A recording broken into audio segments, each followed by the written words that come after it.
For this video, I want to go through a sample Schedule 1A for additional deductions, and this is going to be for the 2025 tax year.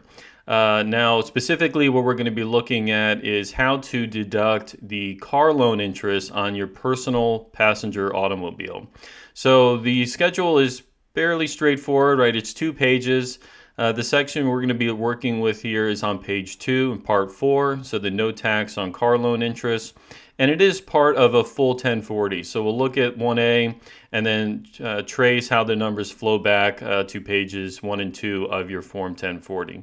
Now, in addition to the forms, got just some notes here on some background on this new provision, how much you can deduct, how it's calculated, what are the phase outs, and then a sample amortization schedule here for the car that our taxpayers finance, right? So when you deduct the interest, remember, you have to break out the interest from your monthly payments over the course of the year. You can't deduct the full payment.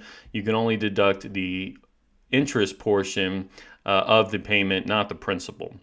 Okay, so if we start with some background here. So this is living in Section 163H4.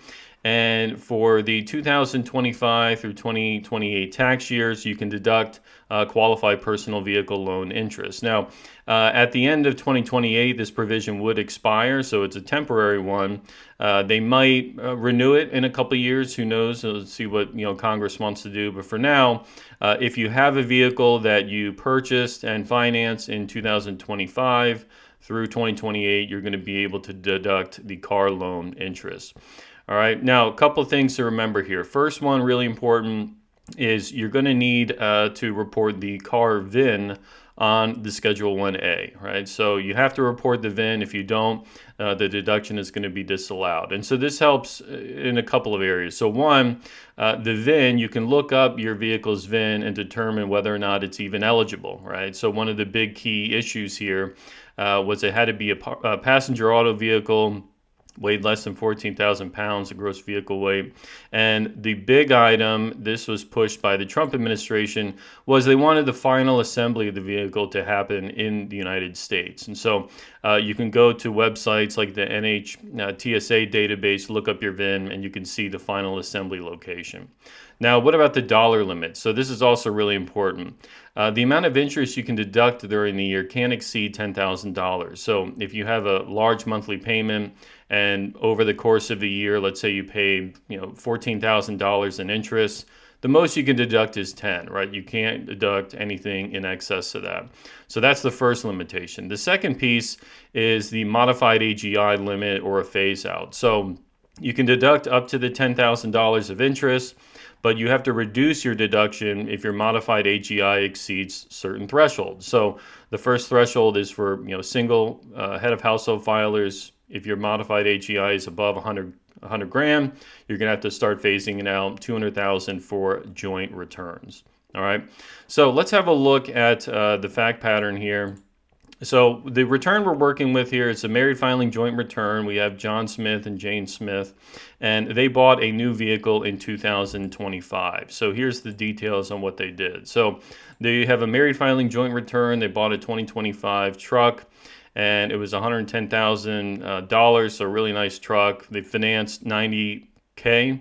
So finance 90,000 of it, put 20 down. And the terms of the loan was 6.5% rate over 72 months. And so their monthly payment works out to be about $1,512 a month. And they purchased this in March, and the first payment started in April, right? So obviously your fact pattern is going to be different, but in principle, there's a couple, these are the elements that you need to know. You need to do a loan amortization calc, right? So remember, when you finance something, whether it's a house or a car, your monthly payments stay the same, but the interest component is front loaded where it's greater in the early term of the loan, and then it starts to reduce over the course of the loan period. So what John and Jane did here was they got an amortization schedule. A lot of banks, your car finance companies will provide this to you as well. But what they've done is they've broken out, okay, we made 9 monthly payments of that 1512, and these were the interest components for each payment. And so the total interest paid during the year over those 9 payments was $4,185. and then $9,431 of principal. So the interest component here is what you can deduct. You're not deducting the full amount of the payments, it's just the interest piece, all right? So once we have our 4185, we can have a look now at Schedule 1A and see where all this information lives. So we're working with Schedule 1A. Again, we're going down to page 2, Part 4, the no tax on car loan interest. And so in line 22, enter the information on the vehicle. So we report the vehicle's VIN number.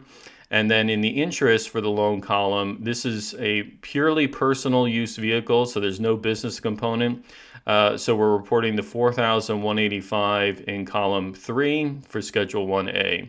Now the column 2 here, deducted on Schedule C, E, or F, this is generally geared towards personal use automobile vehicles, so not business use. But if you have a dual use vehicle where you're using it for both personal and business purposes, if you're deducting some of the interest already on a Schedule C, E, or F, they want you to separate it out because they don't want you double dipping, right? They don't want you deducting the same interest twice.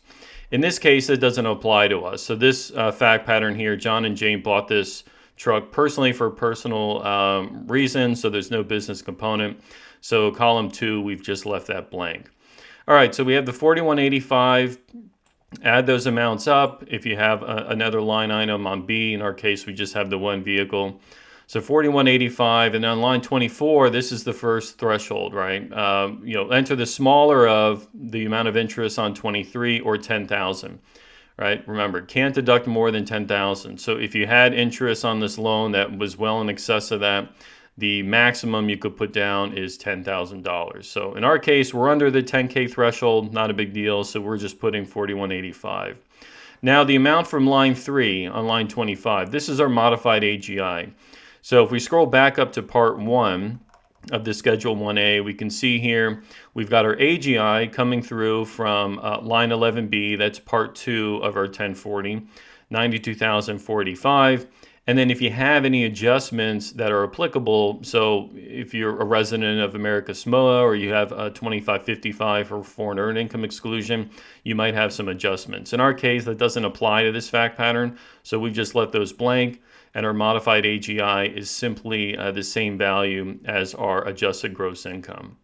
All right, so if we go back to Part 4, we've got our modified AGI there, 9245, and then now we look at that second potential phase out, right? So if our modified AGI is above 100K, if a single return, 200 if married filing joint, we have to reduce it by $200 for every 1,000 in excess of the modified AGI phase out. So we've entered 200,000 there because this is a married filing joint return.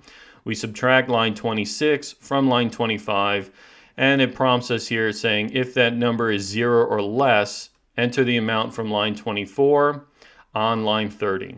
So minus 107,000 is less than 0, so we jump down to line 30 and enter our 4185 figure. So this is the amount of passenger vehicle loan interest that we can deduct on our return, and it is an above the line deduction. Really important to remember that. So a lot of deductions, you have to itemize your deductions in order to claim them. You can't just use the standard deduction.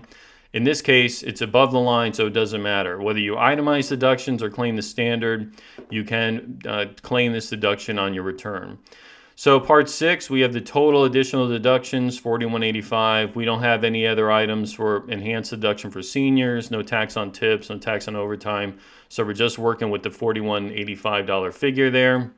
And this amount is then flowing back up to the 1040, line 13B. So we've got our 4185.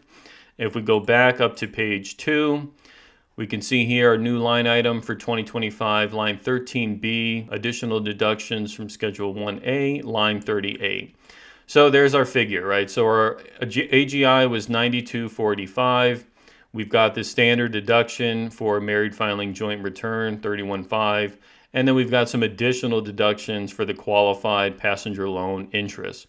So add these two up, we get 35,685 in total deductions. And then we subtract that from 11B to get our taxable income of 56,800. And then the rest of the return is as you would normally compute it. Look at the tax tables, figure out how much tax you owe on the $6,054, and then you're good to go. All right, so that covers it for this tutorial. I hope that was helpful. Pretty straightforward. But again, some key things to remember, right? Make sure that your vehicle qualifies, right? So I'll put a link below to this website.